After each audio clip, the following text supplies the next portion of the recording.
हाँ जी बच्चों, हम कर रहे हैं चैप्टर ट्रायंगल, चैप्टर 6 है ये आपका। तो इसमें एक्सरसाइज जो है आपके पास 6.4, एक्सरसाइज 6.4 को करने के लिए ये जो मोस्ट इम्पॉर्टेंट थ्योरम है इसे समझना बहुत ज़रूरी है। And examination point of view से भी ये थ्योरम जो है वो बच्चों बहुत ही ज़्यादा इम्पॉर्टेंट है। तो चलिए इस थ्योरम को समझते हैं। तो इस थ्योरम की स्टेटमेंट में आपको क्या समझाया गया है। The ratio of the area of two similar triangle. The ratio of area of two similar triangle. तो दो ट्रायंगल दे रखी हैं, triangle A B C and triangle P Q R, triangle P Q R. ठीक है बच्चों, इसके बाद में आपको क्या समझाया गया है कि ये दोनों ट्रायंगल जो हैं वो सिमिलर हैं।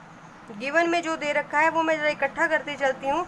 गिवन में दे रखा है triangle A B C similar to triangle P Q are.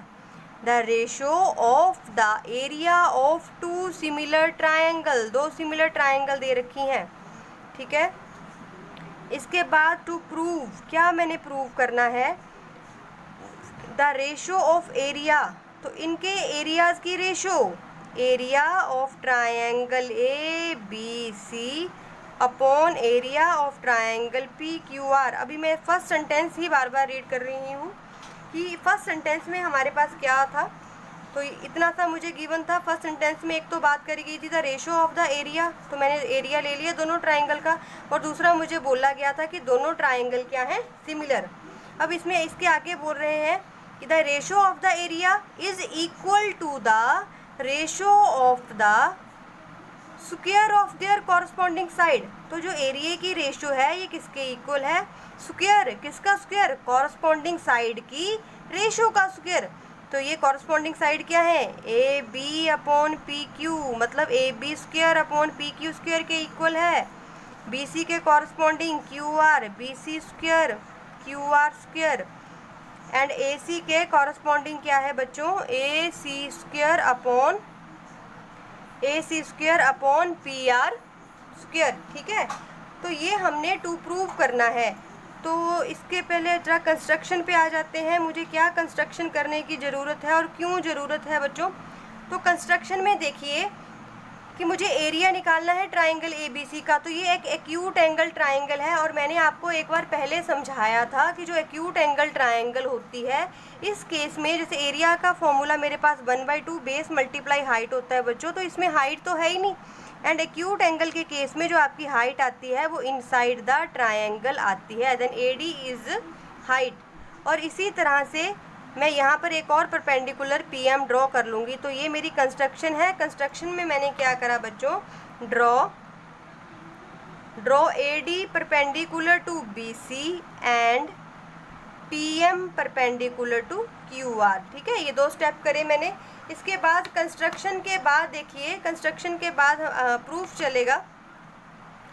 तो अब प्रूफ में तो जो मेरे पास हथियार दिए होते हैं पहले तो उनको लेके चलते हैं। तो मुझे क्या दे रखा है कि भाई triangle A B C similar है ट्रायंगल पी क्यू आर के। तो बच्चों अगर ये सिमिलर हैं दोनों, ठीक है, अगर ये दोनों सिमिलर हैं आपके पास, तो आप क्या बोल सकते हो कि A B upon P Q is equal to A C upon P R is equal to B C upon Q R. ठीक है, अगर ये सिमिलर हैं then the ratio of their corresponding side is equal and their corresponding angle are same. Angle A is equal to angle P, angle B is equal to angle Q and angle C is equal to angle R. ये आपको क्या दे रखा है, given में दे रखा है।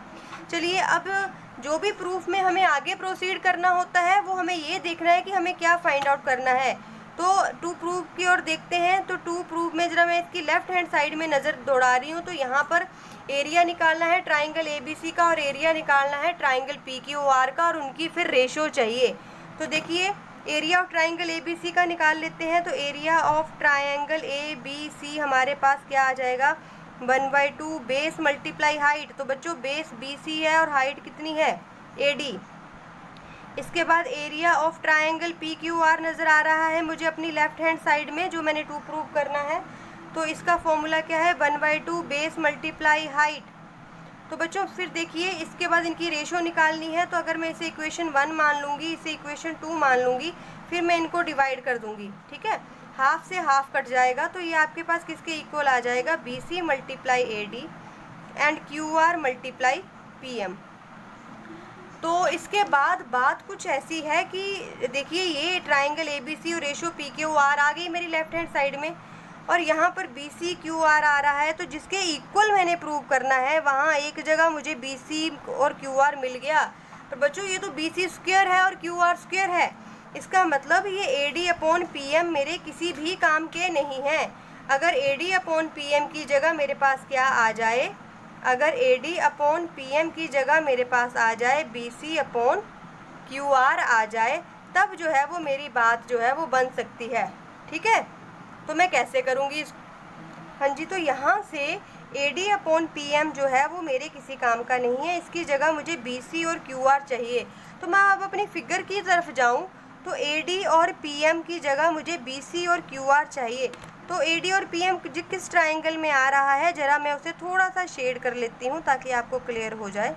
तो ये AD इस ट्राइंगल में ले लेते हैं और PM इस ट्राइंगल में ले लेते हैं। तो अब मेरा नेक्स्ट स्टेप क्या होगा बच्चों, मैं इस दो ट्राइंगल को सिमिलर प्रूव करूँगी। क्यों करूँगी प्रूव, ये थोड़ा सा आगे हम क्वेश्चन सॉल्व करेंगे, फिर आपको क्लियर हो जाएगा। तो इसके बाद मेरा नेक्स्ट स्टेप आएगा, in triangle ADB and in triangle PMQ। तो इसमें देखिए हमारे पास जो गिवन था AB अपॉन PQ, ठीक है, ये मेरे पास गिवन है। AB अपॉन PQ किसके बराबर है, BC अपॉन, ठीक है, ये हमारे पास किसके इक्वल है, AD अपॉन PQ किसके इक्वल है बच्चों। ये जो मेरे पास गिवन कंडीशन थी AB upon PQ BC upon QR और किसके इक्वल है, AC अपॉन PR। तो ये मुझे गिवन में था। तो मैं देखती हूँ कि इन दोनों ट्राइंगल को सिमिलर प्रूव करने में क्या कहीं इनका यूज़ होगा। तो अगर मैं AB अपॉन PQ लेती हूँ तो मुझे BD अपॉन QM चाहिए, तो यहाँ कहीं पर भी कुछ ऐसा नहीं है और AD अपॉन PM भी नहीं है, इसलिए इस सीक्वेंस का कहीं भी यूज़ नहीं होगा। आगे चलते हैं। तो मुझे यहाँ से नज़र आ रहा है कि अगर ये दोनों ट्राइंगल सिमिलर हैं, then angle B is equal to angle Q। तो इसका यूज़ हो सकता है, angle B is equal to Q, ये मेरे पास गिवन में है बच्चों, and angle D is equal to M, ये तो मैंने बाई कंस्ट्रक्शन किया है, मैंने ईच 90 डिग्री है, ये मैंने बाई कंस्ट्रक्शन ड्रॉ करे हैं। ये दोनों कितने के हैं बच्चों, 90 डिग्री के।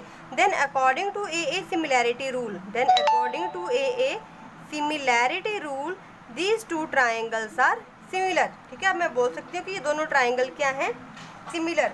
तो अगर सिमिलर हैं बच्चों तो आप क्या लिख सकते हो, ए पहले लिख लेते हैं, ये दोनों ट्राइंगल सिमिलर है। कौन सी ट्राइंगल बोल रही हूँ मैं, ADB किसके सिमिलर है, ट्राइंगल PMQ के सिमिलर है। तो मैं क्या बोल सकती हूँ बच्चों कि AD अपॉन PM, ठीक है, AD अपॉन PM किसके इक्वल लिख सकती हूँ, AB अपॉन PQ के इक्वल है।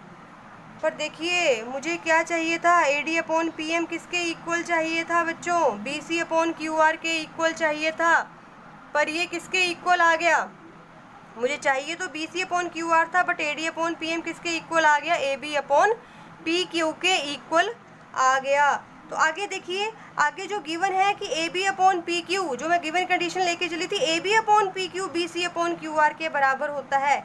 फिर से यहाँ से एक बार मैं गिवन कंडीशन लेके चलती हूँ कि मेरा AB अपॉन PQ किसके इक्वल है, BC अपॉन QR के इक्वल है। तो मैं यहाँ से लिख सकती हूँ कि AD upon PM is equal to AB upon PM is equal to BC upon QR। तो यहाँ से मुझे क्या मिल गया कि AD upon PM is equal to BC upon QR। बस बात बन गई। क्या बात बन गई, यहाँ AD और PM जो मुझे नहीं चाहिए थे, मैं इसकी जगह क्या लिख दूँगी अब, BC और QR, और मेरे पास ये क्या बन जाएंगे, BC को BC से मल्टीप्लाई करूँगी तो BC square and QR square. तो अब मेरे पास क्या आ गया बच्चों, मेरे पास आ गया कि area of triangle ABC upon area of triangle PQR किसके इक्वल आ गया, BC square upon QR square. तो मैंने इस इक्वेशन से लिख दिया। अब देखिए BC और QR, BC अपॉन QR जरा गिवन में मैं चलूँ तो मैंने जो यहाँ पे लिखा है BC और QR किसके इक्वल है, AB और PQ के। तो मैं इसको AB लिख सकती हूँ, AB square and PQ square.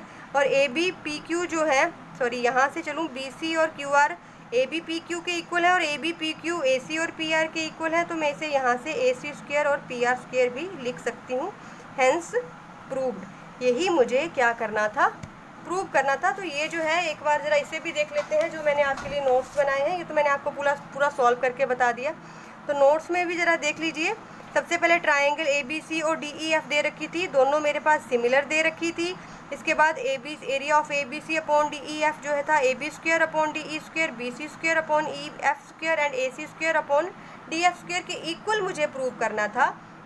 Construction में मैंने ए एल इसके परपेंडिकुलर ड्रॉ करा, डी एम इसके परपेंडिकुलर ड्रॉ करा।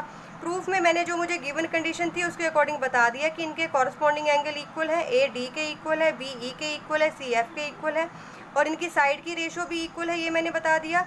फिर ट्राइंगल ए बी सी का एरिया निकाला, ट्राइंगल डी ई एफ का एरिया निकाला, उनको डिवाइड किया, डिवाइड करने पर B C E F A L D M आ गया। मैं फिर से बताया कि ए एल डी एम मेरे किसी काम के नहीं है, इसलिए मैंने ए बी एल और डी ई एम को मैंने क्या प्रूव करा, सिमिलर प्रूव करा। एल और एम जो है मैंने बोला ईच 90 डिग्री है and angle B is equal to angle E मुझे गिवन है। फिर मैंने बोल दिया दोनों ट्राइंगल सिमिलर है। अगर सिमिलर है तो मैं उनको लिख सकती हूँ कि A L upon D M किसके इक्वल है, A B upon D E. तो देखिए अब A B upon D E